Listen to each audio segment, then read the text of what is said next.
All right, let's move on to the next phase. You'll see I changed a little bit. We're going to have 3 phases for our matching headings. The first phase is what we just did, check the first sentence. Now the second phase, you're going to do maybe 3 or 4 things. The main thing about this phase is skimming the paragraphs. You're going to quickly run your eyes, read quite quickly through the paragraphs which remain, looking for some specific things. In this phase, we want things that jump out and grab our eyes.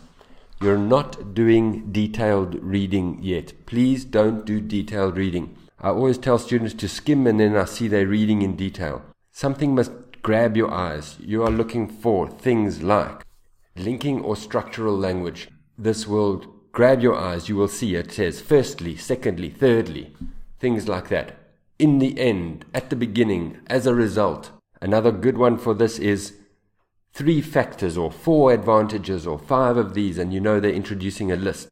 Then, as we've seen in the reading that we're doing at the moment about trees, some paragraphs and some headings have got a positive or a negative feeling, and you're going to assign a positive or negative feeling to those paragraphs and headings, and then just check and see if they can match up. Next, do the tenses tell you anything? Sometimes a heading is talking about the future and a paragraph is just past tense, so then you know that it doesn't match up.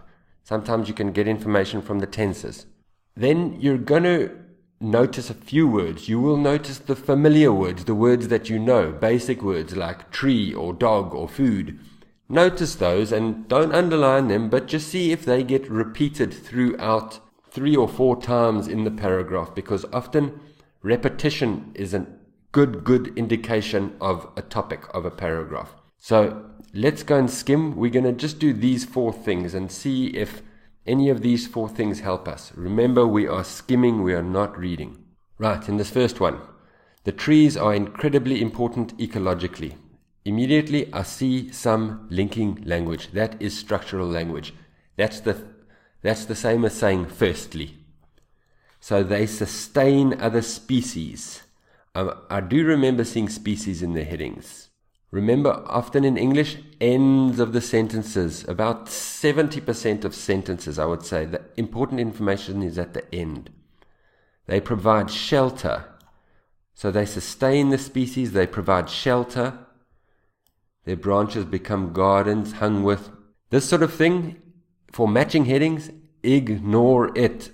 It's examples. Don't look at the examples in the matching headings.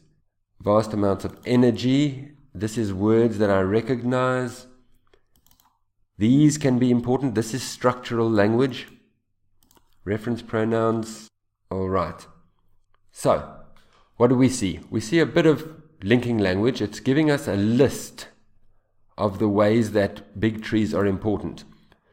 Definitely we've got a positive feeling for this. I didn't see anything about the tenses. There's nothing about tenses here.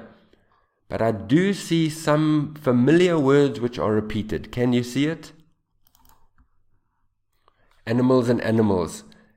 That you all know animals and you see it twice. So animals is important here. But maybe we can extend that.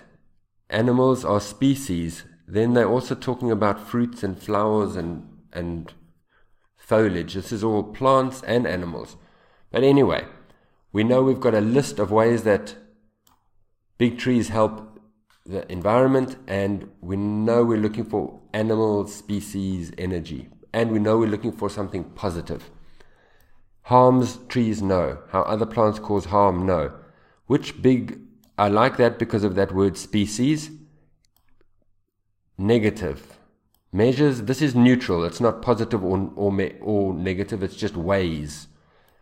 Benefits, wildlife, animals. I like that. Again, ways. It's not positive or negative. It's neutral. That's positive, but I didn't see anything about significant heights. I like these 2. That one and that one. So now you need to examine those a bit more detail. This, we're close enough. Now you can focus on this. Are we really looking at how the wildlife benefits from the trees? That means how does the tree help the wildlife, or which trees support the species? the most diverse species. Didn't see that. I didn't see which trees. They didn't say the names of trees. So with this one, it's a deliberate attempt by IELTS to trick you. It's a false heading. That one is the one that I can quite confidently go for. How the wildlife benefits from the trees. We can check that. The trees provide shelter. The trees capture energy, which allows them to make food for the animals. So I think just from skimming, a bit of linking language and a positive feeling, this is a positive paragraph. Some familiar words were repeated. You could narrow that one down to this. And with your pencil, do a soft line, maybe through this one, because I'm quite sure that's a trick. But let's leave it for now. Next, remember we're just skimming. Small number of trees, the capacity to grow big. We can read that because we've read it before. The mightiest, but, notice the but. It's good structural language. No. A tree needs 3 things, very important. There is some very important structural language. 1, 2, 3. All right. Disrupt any of these. Reference pronoun. Disrupt any of these. What are these? These are these 3 things, and you can lose your trees. So this paragraph is really about the trees growing big. Big there, giant there. And it's about these 3 things. Can we find anything of that? Harms, no. It's not positive, it's not neutral, or negative. It's kind of neutral. It's just what the tree needs. It needs 3 things. Which, no. Prevent further decline, no. Industry products, and there it is. Factors that enable trees to grow to significant heights. A tree needs 3 things. Enable is a good word to know. It needs this factor, and this factor. So in this one, it's not positive or negative, it's kind of neutral, but this is very important structural language which should help you. So I'm confident enough to go for that one. Okay, so it's looking quite good now. Our skimming has helped us.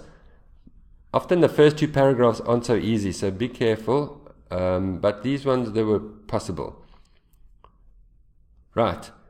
Now remember the trees we wanted something about seedlings cannot survive or grow. This is negative, dwindling, getting less.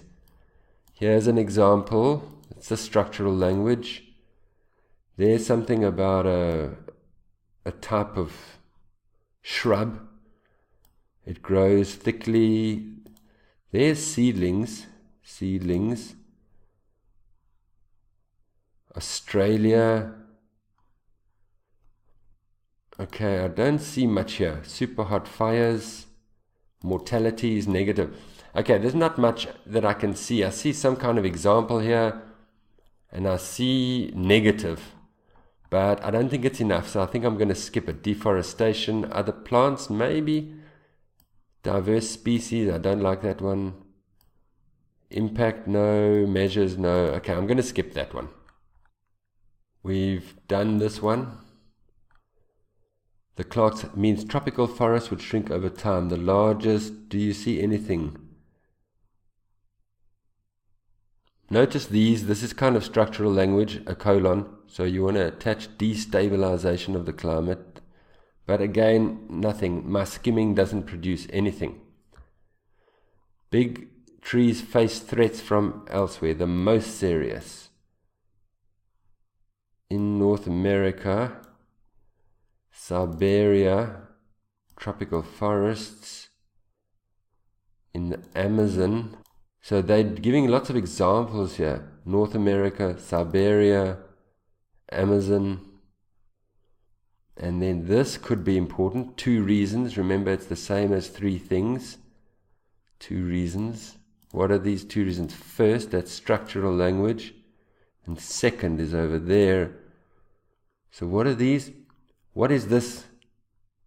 The mortality rate for the biggest trees tripled in small patches. Mortality is down here. They give it to you the number of deaths within a particular group. So it's very negative. Okay, so didn't help us much. But we got, yes, that. So phase 2 gave us 2, really. And then phase 3 is going to be our detailed reading, where we're going to read just that 1, 2, and 3. We're just going to do detailed reading for 3 of them. So just to repeat, let's look at our list again. We saw some linking or structural language. It kind of helped us. It helped us with paragraph B, yes. Positive or negative definitely helped us in this reading. It doesn't always. Tenses told us nothing. Familiar words which were repeated maybe told us a little bit. Right, so just to repeat, skimming means things that grab your eyes. I'll add another one here.